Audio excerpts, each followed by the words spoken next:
Hi friends, AP ప్రభుత్వం కీలక నిర్ణయాలు తీసుకుంటుంది. వైసీపీ హయాంలో ఏర్పాటైన వార్డు గ్రామ సచివాలయాల నిర్వహణ సిబ్బంది విషయంలో ప్రభుత్వం కొత్త కార్యాచరణ సిద్ధం చేస్తుంది. గ్రామ సచివాలయాలను పంచాయతీలతో అనుసంధానం చేసే విధంగా కసరత్తు చేపట్టింది. అదేవిధంగా సిబ్బంది విషయంలోనూ కీలక నిర్ణయాల దిశగా అడుగులు వేస్తుంది. అందులో భాగంగా ప్రభుత్వం తాజాగా జారీ చేసిన ఆదేశాలు వార్డు గ్రామ సచివాలయ ఉద్యోగులకు షాకింగ్గా మారాయి. అదేమిటంటే, వార్డు గ్రామ సచివాలయాల సిబ్బందికి ప్రభుత్వం షోకాజ్ నోటీసులు జారీ చేసింది. ప్రతి నెల 1వ తేదీన పెన్షన్ల పంపిణీ ప్రభుత్వం ప్రతిష్టాత్మకంగా భావిస్తుంది. తొలి రోజునే పెన్షన్ల పంపిణీ పూర్తి చేయాలని లక్ష్యంగా నిర్ణయించింది. కాగా ఈరోజు ఆదివారం కావడంతో నిన్న శనివారం రోజునే పెన్షన్లు పంపిణీ చేయాలని ప్రభుత్వం నిర్ణయించింది.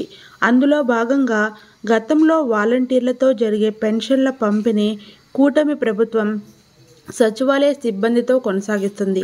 వేకువజామున నుంచే పెన్షన్ల పంపిణీ చేయాలని ఆదేశించింది. అయితే నిర్దేశించిన సమయంలోగా పెన్షన్ల పంపిణీ పూర్తి చేయలేదంటూ వార్డు గ్రామ సచివాలయాల సిబ్బందికి షోకాజ్ నోటీసులు జారీ అయ్యాయి. టార్గెట్ పూర్తి చేసినా తమకు నోటీసులు ఇవ్వడం పైన సచివాలయాల సిబ్బంది ఆవేదన వ్యక్తం చేస్తున్నారు. సాంకేతిక సమస్యల కారణంగానే తాము లాగిన్ కాలేకపోయామని చెబుతున్నారు. అదేవిధంగా సచివాలయాల సిబ్బంది హాజరుపైన ప్రభుత్వం తాజాగా మార్గదర్శకాలు జారీ చేసింది. ఇక నుంచి ప్రతి సచివాలయంలో సిబ్బంది వారి అటెండెన్స్ మొబైల్ యాప్లో సచివాలయానికి వచ్చిన సమయం, వెళ్ళిన సమయం 2 నమోదు చేయాలని ఆదేశాలను జారీ చేసింది.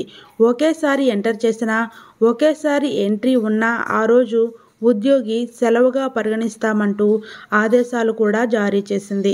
గతంలో ఉద్యోగులు సచివాలయానికి వచ్చినప్పుడు లేదా వెళ్ళే సమయంలో ఒకసారి హాజరు తప్పనిసరి అనే ఆదేశాలు ఉండేవి. ఇప్పుడు ఆఫీస్కు వచ్చినా వెళ్ళినా ఖచ్చితంగా హాజరు ఉండాల్సిందేనని స్పష్టం చేశారు. వాలంటీర్లను తిరిగి విధుల్లోకి తీసుకోకపోవడంతో ప్రస్తుతం సచివాలయాల సిబ్బంది పైన పని ఒత్తిడి పెరుగుతుంది. అదేవిధంగా ఇక సచివాలయాలను గ్రామాల్లో పంచాయతీలను అనుసంధానం చేయడం ఖాయంగా కనిపిస్తోంది. అవసరం మేర సిబ్బందిని సచివాలయ వ్యవస్థలో వినియోగించుకుంటూ మిగిలిన సిబ్బందిని ప్రభుత్వ శాఖకు అటాచ్ చేసేలా అధికారులు కసరత్తు చేస్తున్నారు. వచ్చే మంత్రివర్గ సమావేశంలో ఈ మేరకు నిర్ణయం తీసుకునే అవకాశం ఉందని మనకైతే తెలుస్తుంది. చూసారు కదా ఫ్రెండ్స్, ఇది ఇవాల్టి మన వీడియో. ఈ వీడియో పట్ల ఎలాంటి డౌట్స్ ఉన్నా కామెంట్ సెక్షన్లో కామెంట్ చేయండి, రిప్లై అయితే ఇస్తాను. ఇది ఫ్రెండ్స్ ఇవాల్టి మన వీడియో. ఈ వీడియో కనుక మీకు నచ్చినట్లయితే ప్లీజ్ లైక్ చేయండి, షేర్ చేయండి. అలాగే ఇలాంటి మరిన్ని ఇంట్రెస్టింగ్ ఇన్ఫర్మేషన్ కోసం మన ఛానల్ని అయితే సబ్స్క్రైబ్ చేసుకోండి. Thank you for watching friends.